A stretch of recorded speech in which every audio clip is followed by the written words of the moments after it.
5 fusion ശസ്ത്രക്രിയ. അപ്പോൾ അത് എപ്പോൾ ആവശ്യമാണ്, എങ്ങനെയാണ് ഇത് ചെയ്യുന്നത്? അതിനാൽ നട്ടെല്ലിൽ ഫ്യൂഷൻ സർജറി ചെയ്യുമ്പോൾ ചില സൂചനകൾ മാത്രമേ ഉണ്ടാകൂ. അണുബാധയുടെ കാര്യത്തിലോ ഏതെങ്കിലും ആഘാതത്തിലോ നട്ടെല്ലിന്റെ അസ്ഥിരതയിലോ ഇത് ആവശ്യമായി വന്നേക്കാം. ഇതിനർത്ഥം അസ്ഥി മുന്നോട്ട് വഴുതി വീഴുമ്പോൾ, നട്ടെല്ല് സന്ധികളുടെ പ്രായവുമായി ബന്ധപ്പെട്ട അപചയവും നട്ടെല്ലിന്റെ ഡിസ്കും കാരണം ഇപ്പോൾ ഇത് സംഭവിക്കാം. അല്ലെങ്കിൽ ഒരു ഇടവേള ഉണ്ടെങ്കിൽ, അല്ലെങ്കിൽ അവിടെ പോലുള്ള സാഹചര്യങ്ങൾ കാരണം ആകാം. നട്ടെല്ലിന്റെ ഭാഗത്ത് പാർസ് ഇൻട്രാ ആർട്ടിക്യുലാറിസ് എന്ന് വിളിക്കപ്പെടുന്ന വിള്ളൽ. അതിനാൽ സാധാരണയായി ഫ്യൂഷൻ സർജറി ആവശ്യമായി വരുന്ന ചില സൂചനകളാണിവ. ഇപ്പോൾ ഈ ഫ്യൂഷൻ സർജറിയും 2 രീതികളിലൂടെ ചെയ്യാം. ആദ്യം മൈക്രോസ്കോപ്പിക് രീതിയിലൂടെയും രണ്ടാമത്തേത് മിനിമൽ ഇൻവേസീവ് അല്ലെങ്കിൽ എൻഡോസ്കോപ്പിക് രീതിയിലൂടെയുമാണ്.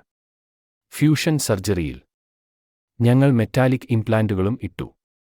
അസാധാരണമായ ചലനമുള്ള നട്ടെല്ലിന്റെ ഭാഗം സ്ഥിരപ്പെടുത്താൻ ഞങ്ങൾ സ്ക്രൂകളും വടികളും ഇട്ടു.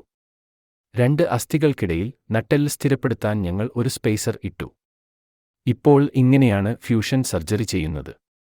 നമുക്ക് അത് ഒരു മൈക്രോസ്കോപ്പ് അല്ലെങ്കിൽ എൻഡോസ്കോപ്പ് വഴി ചെയ്യാം. ശസ്ത്രക്രിയ ചെയ്യുമ്പോൾ ശസ്ത്രക്രിയയുടെ വിജയശതമാനവും സുരക്ഷിതത്വവും വർദ്ധിപ്പിക്കുന്നതിനായി ഞങ്ങൾ ഞരമ്പിനെ കാഴ്ചയിൽ നിന്ന് മുക്തമാക്കുന്നു. അതുപോലെ നമ്മൾ ഒരു മിനിമലി ഇൻവേസീവ് അല്ലെങ്കിൽ എൻഡോസ്കോപ്പിക് സിസ്റ്റത്തിലൂടെ ചെയ്യുമ്പോൾ നട്ടെല്ലിന്റെ വശങ്ങളിൽ വളരെ ചെറിയ മുറിവുകൾ ഇടുകയും മുഴുവൻ ശസ്ത്രക്രിയയും ട്യൂബുലാർ സിസ്റ്റത്തിലൂടെ നടത്തുകയും ചെയ്യുന്നു. അതിനാൽ 4-5 സർജറിയോ ഫ്യൂഷൻ സർജറിയോ ആവശ്യമാണെങ്കിൽ, അത് ശരിയായ കാരണത്തിനും ശരിയായ രോഗിക്കും വേണ്ടി ചെയ്താൽ ഫലം വളരെ നല്ലതാണ്.